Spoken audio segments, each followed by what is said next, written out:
नाव काय? माझे नाव लक्ष्मण धोंडीबा बोंद्रे. तुम्ही कुठे राहता?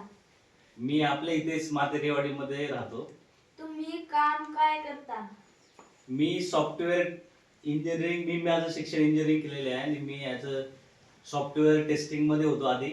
सध्या सोल्युशन आर्किटेक्ट आहे. म्हणजे आपण आता बघतो की जे सॉफ्टवेअर बनवतो आपण, जसं आपलं एअरटेलचा ॲप यूज करतो. तुम्ही मोबाईल यूज करता ना? तुमचे पॅरेंट्स मोबाईल यूज करता, तर त्याच्यामध्ये एअरटेल, वोडाफोन, जिओचे ऍप्स असतात. तिथं आपण रिचार्ज करतो, तर ते ऍप्स बनवतो आम्ही. त्याच्या वेबसाईट बनवतो, त्याचे ऍप बनवतो, तर ते सोल्युशन सगळे मी डिझाईन करतो.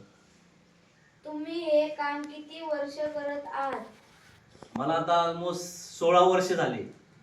16 वर्षे हे काम करतोय मी. कामाचं स्वरूप काय असतं? तर कामामध्ये हे जे आता आपण जे ऍप्स यूज करतो, मोबाईल रिचार्ज करायला म्हणा किंवा आपण कॉल करतो, तर कॉल केल्यानंतर आपल्याला जर डेटा यूज करतो आपण तर पैसे लागतात. 1 GB यूज केला तर पैसे कट होतात आपल्या मोबाईलचे, किंवा कॉल केला तर पैसे कट होतात. तर हे सगळे मागच्या साईडला काय असतं की सॉफ्टवेअर्स असतात. मग हे सगळे सॉफ्टवेअर्स डेव्हलप करायचे, डिझाईन करायचे, टेस्ट करायचे आणि मग हे कस्टमरला डिलिव्हर करायचे. हे सगळं मॅनेज करायचं काम आमच्या टीमचं असतं. मी त्या टीममध्ये, आमच्या टीममध्ये 15-20 लोक आहेत आणि आम्ही सगळे ॲज अ टीम वर्क करतो. म्हणजे असं नाही की एकटा कोण सगळं हँडल करतो. प्रत्येक टीममध्ये प्रत्येकाची एक रिस्पॉन्सिबिलिटी असते आणि ॲज अ टीम वर्क म्हणून आम्ही ते सगळं डिलिव्हर करतो. तुम्ही करत असलेलं काम तुम्हाला आवडतं का? हो, खूपच. कुठलं पण काम असू द्या, एवढं लक्षात मी तुम्हाला सांगू, कुठलं पण काम असू द्या, मनापासून जर केलं तुम्ही तर काहीच अवघड वाटत नाही आणि तुम्हाला मग त्याचा आनंद भेटतो. त्याच्यामुळे कुठलं पण काम असू द्या. लहानपणी आता आम्ही तुम्हाला जसं सांगतो की आता तुम्ही जेव्हा तुमच्या एवढं होतो, मी पण इथंच शिकलेलो शाळेत. तुम्ही जसे बसायचे ते आम्हीच बसायचो. लहानपणी मी इथंच बसायचो, ह्याच शाळेत शिकलेलो आहे मी. तर आम्ही लहानपणी असताना शाळेमध्ये शिकायचो. नंतर मग आमच्या घरी म्हशी होत्या, गुरं होती. शाळा सुटल्या की गुरं घेऊन जायचो डोंगरावरती मित्रांबरोबर.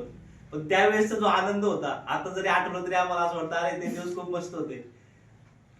म्हशी घेऊन जायचो किंवा शेतामध्ये आई वडिलांना काम करायला जायचो, त्यांना मदत करायची. तर आपले असं वय, आता तुमचं वय की आई वडिलांना मदत करायची. जे पण तुम्ही सांगाल, तुमचे आई वडील जे सांगतील त्यांना हेल्प करायची, त्यांचं ऐकायचं, हे तुमचं वय आता. पुढं तुमच्या कामातून तुम्ही लोकांना कशी मदत करता? आता कामातून मदत, एक तर जे ऑफिसचं काम असतं, तर जे आपण सॉफ्टवेअर आम्ही जे डेव्हलप करतो ते लोक सगळे यूज करतात. आपण यूज करतो, तुमचे पॅरेंट्स यूज करते असेल वोडाफोनचं, एअरटेलचं ॲप. मग ते जे मोबाईल डेटा यूज करतात किंवा रिचार्ज करतात, मग त्याच्यासाठी सगळे ॲप यूज करतात सगळे लोक. हे झालं कामाबद्दल, ऑफिसच्या कामाबद्दल. बाहेरचं काम म्हणलं तर आता आम्ही इथं असताना सुद्धा किंवा बाहेर पण एनजीओ असतात, तर मी माझ्या ऑफिसमध्ये एनजीओ मध्ये खूप पार्टिसिपेट करायचो की कुणाला ट्री प्लांटेशन असू द्या किंवा आता आपण जसे जसे मोठे होत सोसायटीमध्ये पण आपण थोडी हेल्प केली पाहिजे. असं नाही की आपण कामाला लागलो आणि पैसे कमवले, तर आपला एक रिस्पॉन्सिबिलिटी आहे की आपण जे समाजामध्ये राहतो किंवा आजूबाजूला आपले लोक असतात नाही, त्यांना पण थोडी हेल्प केली पाहिजे आपण. मग सोसायटीमध्ये आपण कशी हेल्प करू ते पण इम्पॉर्टंट आहे आणि ते थोडं तरी सहभाग आपला असला पाहिजे. हे आपल्या मनाच्या समाधानासाठी. जेवढं आपण लोकांना मदत करू तेवढं आपल्याला देव म्हणा किंवा बाकीचे हेल्प करतात. माझं असं म्हणणं आहे की जेवढे आपण हेल्प करू लोकांना तेवढं आपलं आयुष्यामध्ये आपण सुखी राहतो. लोक तुमच्याशी कसं वागतात? आता न्यूझीलंड मध्ये असताना तिथे लोक खूप छान आहे. म्हणजे आपल्या बरोबर नेहमी हसत खेळत राहतात आणि इथे पण आपले लोक, तुम्ही जर एकदा जेवढे शिक्षण घेसाल, आता तुम्ही आजूबाजूला आपले बघत असाल की तुम्ही जर शिक्षण घेतलं, एखाद्या उच्च कुठं कंपनीमध्ये जॉबला लागला किंवा कुठे सरकारी नोकरीमध्ये लागला, तर लोक तुम्हाला खूप रिस्पेक्ट देतात. तर तुम्ही जेवढे कष्ट घ्याल, जेवढे उच्च शिक्षण घ्याल, तेवढं तुम्हाला लोक रिस्पेक्ट देणार आणि तुमच्याशी छान वागणार. जर तुम्ही शिक्षण नाही घेतलं किंवा जर कुठे म्हणजे असं काम केलं की जे तुम्हाला नाही करायला पाहिजे, मग लोक तुम्हाला काय विचारणार नाही. म्हणून म्हणतो की तुम्ही जेव्हा तुम्ही मोठे व्हाल तेव्हा चांगलं शिक्षण घ्या आणि एक चांगला माणूस म्हणून कसं जगता येईल ते बघायचं. ठीक आहे.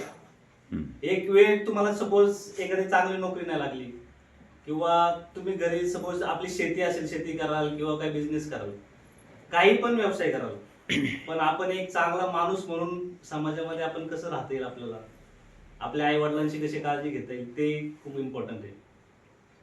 तुमच्या आठवणीतला एखादा महत्वाचा प्रसंग सांगा.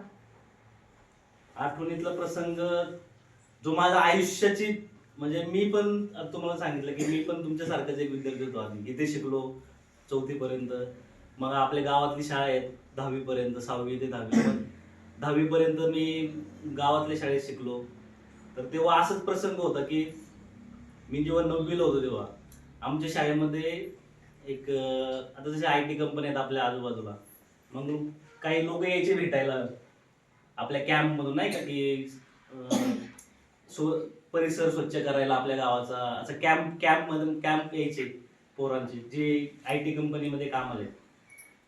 मग ते लोक आम्हाला असे लेक्चर द्यायचे, जेव्हा मी तुमच्यासारखे विद्यार्थी असं की ते कसं काम करतात आणि त्यांनी कसं शिकलं, ते कसे मोठे झाले. मग त्यांच्यापासून इन्स्पिरेशन घेतलं की ओके आपल्याला पण असं बनायचंय. त्यावेळेस काय माहिती नव्हतं की बाबा काय होईल, कसं होईल, कसं बनायचं, काहीच माहिती नव्हतं. पण असं जरा एक इच्छा होती की अरे आपल्याला पण ह्यांच्यासारखं बनायचंय.